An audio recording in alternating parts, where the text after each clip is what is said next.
L'invité du jour, c'est Tom Leb et il n'est pas là. On a du mal je crois qu'on l'a, Valérie. Je crois qu'on l'a et qu'il est en vidéo même pour ceux qui se connectent sur sur le Facebook. Évidemment, je rappelle que vous pouvez finalement.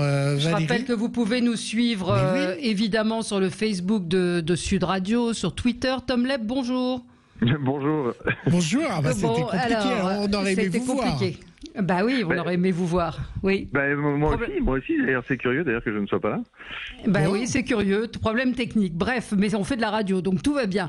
Tom Leb, le comédien. C'est vrai qu'on a beaucoup entendu parler du chanteur. On va pas revenir sur l'Eurovision. Je rappelle simplement qu'effectivement, on vous a beaucoup vu, beaucoup entendu, puisque vous étiez le candidat de la France pour l'Eurovision. Et cette fois-ci, c'est le comédien. Mais le comédien, on le découvre pas, puisque vous avez une formation extrêmement complète pendant 5 ans à New York pour de comédien, chanteur, et vous avez joué déjà dans quelques séries au cinéma, et là on vous retrouve dans un très beau rôle aux côtés de Claire Kem dans Infidèles saison 2. Alors nous on a eu la chance de pouvoir voir en avant-première les épisodes, c'est assez chaud effectivement. Alors racontez-nous, moi j'aime bien savoir pourquoi les comédiens acceptent, on comprend, c'est un très très beau rôle puisque vous êtes carrément un des rôles principaux. On rappelle les autres comédiens, Jonathan Zakaï, Grégoire Paturel, Chloé Jouannet, et puis donc évidemment Philippe Torreton qui joue le père de Chloé Jouannet. Alors qu'est-ce qui vous a plu dans ce rôle ? Plein de choses. Déjà, il y avait beaucoup d'arguments positifs pour pouvoir accepter de faire ça. Déjà, il y avait Didier Le Pêcheur et Didier Bivelle, qui sont 2 réalisateurs que j'affectionne particulièrement. Et puis, il y avait Claire Kem, que j'aime tellement son travail et j'avais jamais eu l'occasion de travailler avec elle. Donc, c'était une opportunité rêvée, quoi. Et donc comment vous êtes préparé, parce que le rôle il est assez étonnant, c'est-à-dire que alors moi j'ai regardé les 3 premiers épisodes, plus on va avancer, plus on va vous détester et on va se demander qui vous êtes vraiment. Comment vous avez imaginé ce rôle? Vous êtes ostéopathe d'ailleurs. Oui, c'est ça. J'ai une petite douleur dans le dos, je viendrai vous voir. Alors il l'est, d'une certaine façon il est ostéopathe puisqu'il a sa pancarte et tout, donc ça c'est une formation qu'il a suivie. Mais alors oui, si au fur et à mesure des épisodes vous me détestez, c'est bien. C'est bien puisque c'est ce qu'il faut. On a travaillé là-dessus avec Didier Le Pêcheur pour justement tirer cette ambiguïté sur les 6 épisodes. Alors est-ce qu'il est vraiment celui qu'on a envie de détester? Est-ce que finalement il va pas apporter plus de bien à Claire qu'autre chose, au personnage de Claire? Donc voilà, c'était ça qui était intéressant justement, c'était d'explorer cette ambiguïté sur plusieurs épisodes.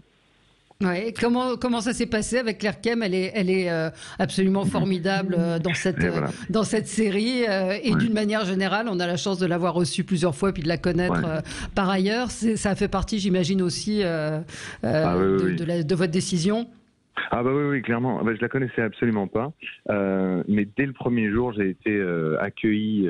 Et si vous voulez, elle est tellement obsédée par l'intégration des autres. Elle veut tellement que les gens soient bien. Elle est bienveillante, généreuse, passionnante, passionnée. C'est une femme extraordinaire et qui, en plus de ça, est très très très bonne comédienne. Je pense que c'est une des meilleures comédiennes qu'on a à la télé, donc c'est une chance. Alors Valérie, demain, donc il y aura 2 épisodes d'Infidèles et on va découvrir quand même que les séries françaises deviennent de plus en plus crues dans les textes. Je ne sais pas si vous l'avez remarqué, Valérie, également dans les séquences. Comment on fait des scènes de sexe ou d'amour?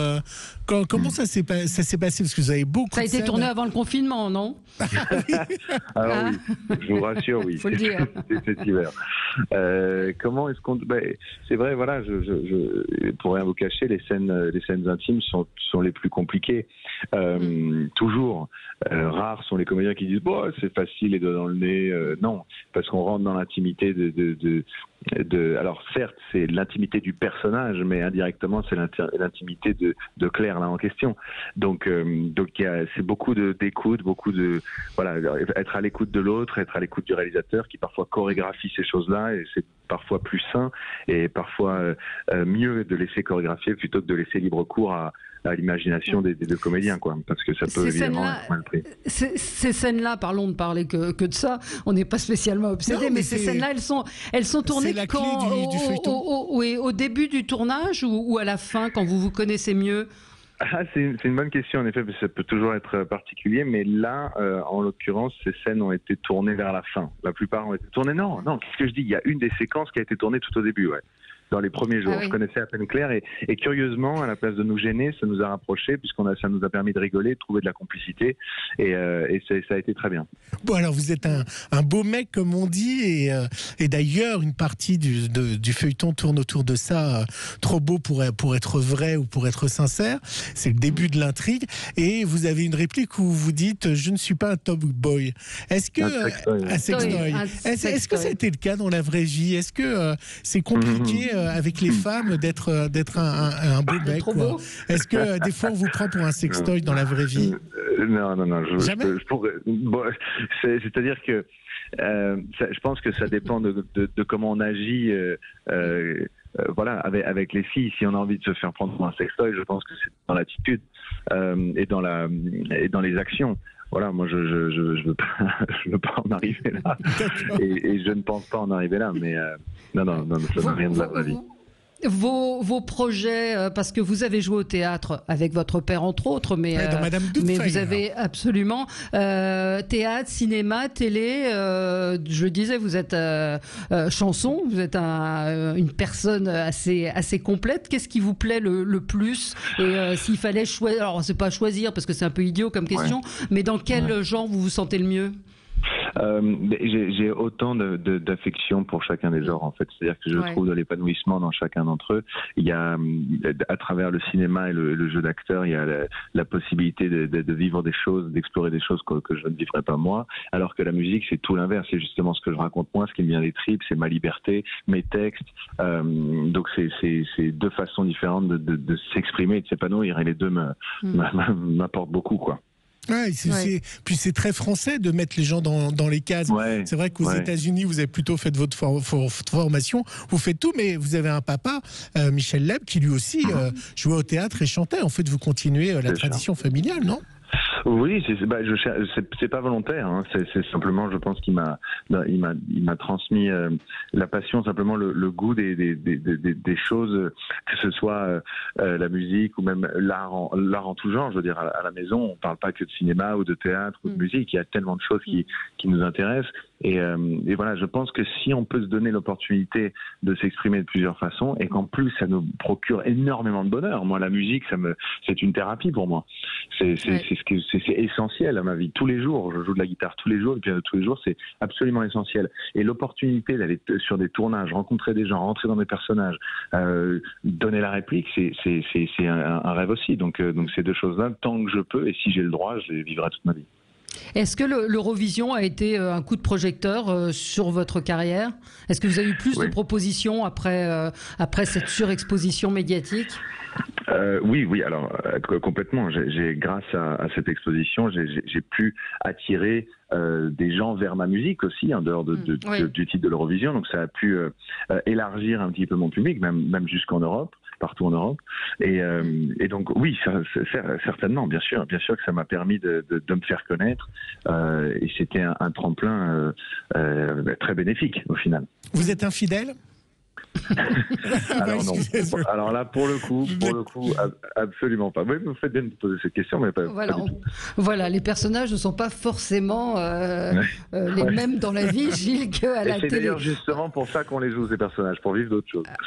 Pour vivre d'autres choses. Écoutez, vous avez bien de la chance d'être dans cette série, en tout cas, parce qu'on aime beaucoup Claire Kem, Jonathan Zaka, et les comédiens sont formidables. Il y a un comédien qui joue le fils de Claire Kem, qui est juste remarquable. Qui est incroyable. Je ne spoilie pas, mais qui a un jeu incroyable, qui est formidable dedans. Et il y a une tension, dès le début, on peut dire. Il y a une ambiance, il y a vraiment, c'est très très réussi. Didier Le Pêcheur a vraiment réussi cette série, et la première saison et la deuxième. Merci beaucoup Tom Leb, et ce soir, on vous verra. Demain soir, sur TF1, Infidèle, saison 2, ça commence demain. Merci d'avoir été avec nous sur Sud Radio. Merci, on se retrouve, nous, dans un tout petit instant pour parler des requins de la fin de vie. Le résultat de la question, Gilles, nos auditeurs. J'étais tellement évidemment. Voilà, nos auditeurs s'intéressent-ils à la présidentielle américaine? La réponse est oui. à 70%, non 44, non 29%.